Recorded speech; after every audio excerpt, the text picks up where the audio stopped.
जितना देश, महासागर, सागर, सब कुछ इसमें लिखा हुआ है। चलो यहाँ पढ़ो तो ये कौन सा देश लिखा है?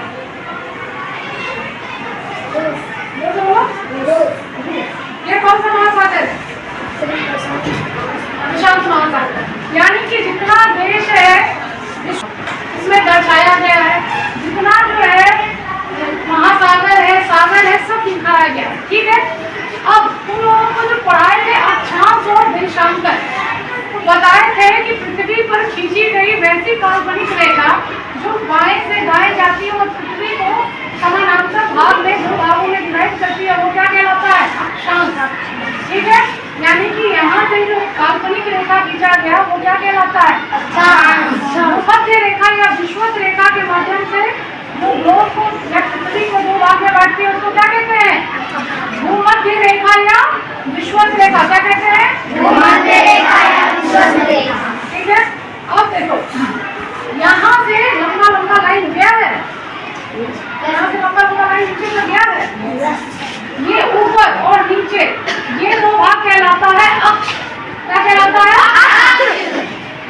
उत्तरी अक्ष से दक्षिणी अक्ष तक जो काल्पनिक रेखा खींचा गया है वो क्या कहलाता है? देशांतर। क्या कहलाता है? देशांतर। अब ये अक्षांश और देशांतर का जरूरत क्या है? अक्षांश से जहाँ हमको ये पता चलता है कि कौन सा देश कहाँ अवस्थित है, उसी तरह से देशांतर से ये पता चलता है कि किस देश में सूर्योदय कब हो रहा है। ठीक है। उसके समय का GMT, ठीक है, टाइम का पता चलता है। और इसका निर्धारण कहाँ से होता है? ये होता है इंग्लैंड के पास एक जगह है ग्रीनविच। ठीक है। तो ग्रीनविच से वो लाइन खींचा गया है, काल्पनिक है। ये कहीं भी असली में पृथ्वी पर कहीं कोई रेखा नहीं है, सिर्फ पृथ्वी को समझने के लिए अक्षांश और देशांतर रेखाएं खींचा गया है। ठीक है। ताकि पृथ्वी को समझने में, पूरे भूभाग को जानने में भूवैज्ञानिकों को आसानी हो। अच्छा, एक और इससे पहले तुम लोगों को बताए थे कि पृथ्वी दो प्रकार की गति करती है। बताए थे? पहला गति क्या कहलाता है? जो 24 घंटे में पृथ्वी एक बार घूम जाती है अपने अक्ष पर, वो गति क्या कहलाता है?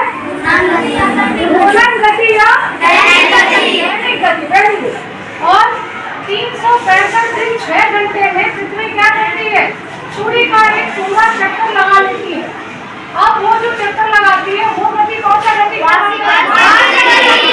वार्षिक गति। ठीक है। ये तो आंसर पता है। अब बताए थे दिन और रात कैसे होता है? कैसे होता है दिन और रात?